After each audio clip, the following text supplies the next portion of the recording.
Berjumpa kembali dengan Bapak Ahmad Isnaini pada materi Matematika Peminatan di kelas 12 IPA. Jika yang kemarin kita sudah melaksanakan ujian formatif 1 ya, mendoakan hasilnya terbaik untuk kalian. Kali ini kita akan melanjut materi untuk pertemuan kita yang keempat, yakni mengenai naik, turun, dan stasioner pada fungsi trigonometri. Sebagai tujuan pembelajarannya adalah kalian bisa menerapkan konsep dari fungsi naik, turun, dan stasioner ya untuk menentukan interval-interval pada suatu fungsi trigonometri. Nah, saksikan video yang akan Pak jelaskan.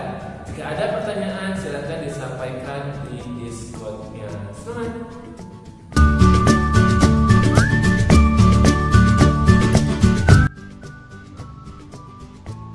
Pertemuan keempat Matematika Peminatan di kelas 12. Naik, turun, stasioner, dan kemonotonan fungsi ya. Kita ilustrasikan kembali pelajaran waktu turunan kemarin. Nah, seperti ini. Oke. Maka ingat, ini adalah titik stasioner ya. Titik stasioner. Atau di sini merupakan titik balik maksimum ya, titik balik maksimum. Sementara di sini juga titik stasioner ya.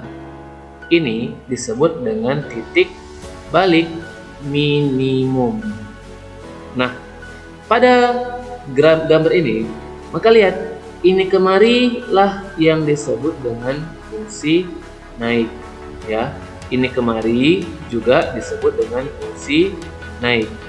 Tetapi dari maksimum ke minimum jelas pada gambar ini disebut dengan fungsi turun ya. Nah, ini dia naik, ini turun, ini dia naik. Sekarang apa hubungannya dengan fungsi? Nah, misalkan diketahui nanti suatu fungsi y sama dengan fx. Ini kan sudah juga dipelajari waktu matematika wajib.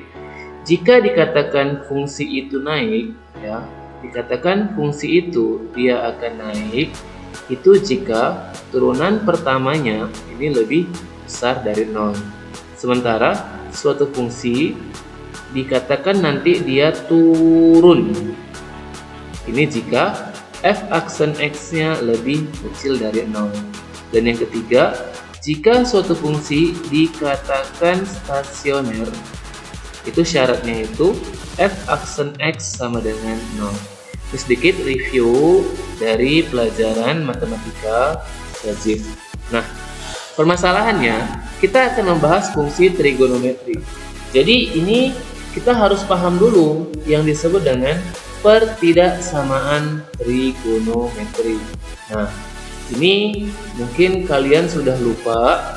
Jadi mengerjakan pertidaksamaan trigonometri ini kita bisa menggunakan grafik ya. Tapi untuk soal anak kelas 12 itu grafik enggak disarankan lagi. Kita gunakan persamaan dan uji coba nanti ya. Lihat. Misalnya sederhana di soalnya. Tentukan solusi dari sin 2x lebih besar dari 0. Nah, sederhana aja. Maka yang pertama kita kerjakan, kita harus tentukan dulu batas-batasnya agar dia 0. Jadi lebih besar ini jadikan sama dengan, kita buat sin 2x sama dengan 0. Ternyata diperoleh 0 itu adalah sin 0. Maka yang pertama 2x sama dengan 0 ditambah k kali 360 dibagi 2, maka x-nya adalah 0 ditambah k kali 180. Kemudian kita coba untuk jika k-nya sama dengan 0, berarti x-nya sama dengan 0. Jika k-nya sama dengan 1, maka x-nya sama dengan 180. Itu yang pertama ya. Yang kedua, yang kita buat lagi di sini sin 2x sama dengan 0. Siapa lagi yang 0? Ternyata adalah sin 180. Nah, maka dari sini kita peroleh 2x sama dengan 180 tambah k kali 360 60. Bagi 2, X sama dengan 90 tambah K kali 180. Sekarang kita coba kayak tadi. Jika K-nya sama dengan 0, maka X-nya sama dengan 90. Dan jika K-nya sama dengan 1, X-nya sama dengan 270. Nah, dari sini aja kita memperoleh 4 solusi, 0, 180, 90, dan 270. Kembali ke materi pertidaksamaan waktu kalian dulu di kelas 10 ya, atau di SMP, kita akan gambar garis bilangan. Ini ada 4 buah titik ya. Itulah titik yang kita peroleh. Di sini dia 0, di sini dia 90, 180, 270, dan satu lagi ya, 360. Kenapa dia tidak berhenti di sini? Karena dia ini trigonometri ini dia berlanjut ya. Dan ingat, ini pasti dia selang-seling karena ini pangkatnya 1. Sekarang kita coba-coba titik di sini. Dari 0 sampai 90 itu ada misalnya titiknya 30 ya. Ini kan 30 di sini ya. Ketik kemarin 2 kali 30 ya, sin 2x. Sin 2x 2 kali 30 itu 60. Sin 60 itu adalah setengah akar 3. Apakah setengah akar 3 ini lebih besar 0? Ya. Maka nanti untuk 0 sampai 90 ini hasilnya adalah positif. Nanti otomatis ini negatif, otomatis ini positif, selang-seling ya. Ini negatif, ini positif, ini negatif. Nah, sehingga jika yang diminta itu adalah lebih besar dari 0, solusinya adalah yang positif, yang ini dan yang ini ya. Karena biasanya interval itu dari 0 sampai 360. Maka himpunan penyelesaiannya adalah 0. Ini nggak boleh sama dengan ya, karena ini nggak sama dengan kecil X kecil 90 atau 180 kecil X kecil dari 270. Nah, ini kita masih masalah pertidaksamaan trigonometri. Sekarang kita kembali ke soalnya ya. Langsung aja kita lihat soal di buku halaman soal latihannya di buku halaman 114 ya. Soal di buku halaman 114.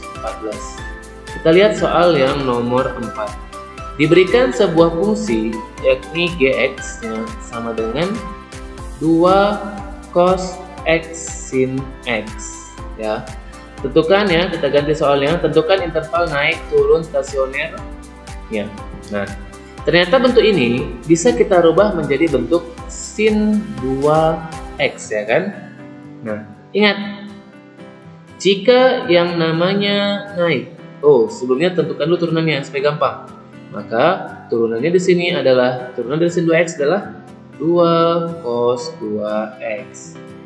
Naik, maka turunan pertamanya lebih besar dari 0 ya. Jadi kita bisa mengerjakan satu aja sama dengan 0 untuk 3 jawaban ya. Lihat dulu di sini. G aksen sama dengan 0. Berarti cos 2x sama dengan 0 ya. Cos berapa yang 0? Pertama, cos 0 adalah 90.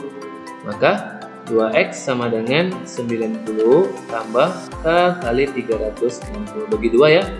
Maka x-nya sama dengan 45 tambah K kali 360. Kemudian kita ganti lagi. Jika K-nya sama dengan 0, maka x-nya sama dengan 45. Sedangkan jika K-nya sama dengan 1, maka x-nya adalah, ini bagi tadi 180 ya, 225. Nah, itu yang pertama. Yang kedua, berarti cos berapa lagi yang 0? Kalau untuk cosinus namanya dia min ya. Cos min 90. Maka 2x sama dengan min 90 tambah K kali 360 bagi 2. X sama dengan min 45 tambah K kali 180. Untuk dia yang negatif, kita ambil dimulai dari K-nya sama dengan 1 kali 180 itu 180 dikurang 45 135 ya. Kemudian K-nya sama dengan 2 kali 180 360 kurang 45 ini 315. Nah, kita sudah peroleh 4 titiknya. Sekarang kita gambar ke dalam garis bilangan. garis bilangan. 1, 2, 3, 4. Di sini 45, sini 225. Ini anggap aja batasnya 0 ya. 0. Ini nanti salah nih. Ini bukan 225. Di sini masih yang berapa ya? 45, 135 ya dari sini. 45, 135, terus sini 225, di sini 315. Ini 360. Nah, sekarang kita coba titiknya. Ambil yang dari antara 45 sampai 135. Contohnya 90. Ketika soal sin 2x. 2 kali 90 adalah sama dengan sin 2 kali 90 adalah 180. Ternyata sin 180 adalah 0 ya. Berarti nggak bisa kita ambil 0. Kita ambil misalnya yang jangan yang 0. Oh, berapa lagi ya? Misalnya ini 60. Berarti sin 2 kali 60 adalah 120. Sin 120 itu adalah setengah akar 3 ya. Setengah akar 3. Maka di sini dia lebih besar dari 0 ya. Positif, positif, positif. Nah, di sini ini batas lagi ya. Nah, untuk grafik sinus itu kan dia dari 90 ke 360 ya. 360 itu ya seperti ini ya. Kita batasi dulu. Nah, tadi dari 45 ke 90, ambil 60 dia positif. Sekarang dari 90 ke 135, yakni 120. Gantikan. 2 kali 120 adalah 240. Sin 240 adalah minus ya, minus setengah akar 3. Maka dia berubah lagi. Ya, berubah. Ini batasnya bukan lagi positif, tapi berubah menjadi negatif. Nah, ini otomatis positif, positif, negatif, negatif, positif, positif, negatif, negatif, positif, positif, negatif, negatif. Nah, ini berarti 180, ini berarti 270. Nah, pertanyaannya, kenapa harus ada 90 ya? Nanti ini bertanyakan di Discord. Sekarang kita mau cari solusinya. Untuk naik, maka G aksen X besar 0. Berarti yang positif yang ini, yang ini, yang ini ada banyak kan? Maka dia naik pada saat X terletak di antara 45 sampai 90. Baru 135 sampai 180. Baru 225 sampai 270 ya. 70. Dan yang terakhir 315 sampai dengan 360. Yang kedua, kapan fungsi itu turun? Turun pada saat G aksen X itu lebih kecil dari 0. Berarti lebih kecil 0 yang negatif. Yang mana? Negatif, negatif, negatif, negatif. Berarti dari 0 sampai 45. Lanjut dari 90 sampai 120. Terus 135. 135. Kita ganti dulu, hapus. 135. Kemudian dari 180 sampai 225 ya. Dan yang terakhir dari 270 sampai 315. Nah, sekarang stasioner. Stasioner. Kapan? Saat turunannya sama dengan 0. Nah, kapan dia 0? Lihat, berarti ini batas-batasnya. Batas-batasnya. Nah, perhatikan. Dari negatif ke positif. Berarti kan turun nih. Turun ke positif. Berarti dia naik ya. Dari turun naik. Maka ini disebut dengan ya turun naik. Maka disebut dengan batas minimum. Berarti untuk yang negatif ke positif namanya minimum. Ini pun minimum. Ini pun minimum. Ini pun minimum. Nah, sementara dari naik ke turun, dari positif ke negatif, ini disebut dengan maksimum. Berarti yang 90 maksimum, 180 maksimum, 270 maksimum, dan 360 maksimum ya. Jadi nanti dituliskan di sini yang minimum siapa-siapa aja. Tinggal tuliskan sudut-sudutnya. Yang maksimum nanti siapa-siapa aja. Tinggal tuliskan sudutnya. Nah, demikianlah masalah fungsi naik dan fungsi turun, juga stasioner. Terima kasih. Baiklah anak semuanya, bagaimana penjelasan tadi tentang fungsi naik, turun, dan stasioner ya. Jadi kita ulang sebagai kesimpulannya. Jika yang dinamakan dengan fungsi naik itu artinya adalah turunan pertamanya lebih besar dari 0, fungsi turun, turunan pertamanya lebih kecil dari 0, dan fungsi stasioner itu turunan pertamanya sama dengan 0. Bisa saksikan di layar berikut. Nah, jadi inilah yang digunakan untuk menentukan fungsi interval ya pada fungsi naik, turun, atau stasioner pada fungsi trigonometri. Baik, demikianlah materi kita hari ini pada pertemuan keempat. Kita bertemu lagi pada materi berikutnya tentang penerapan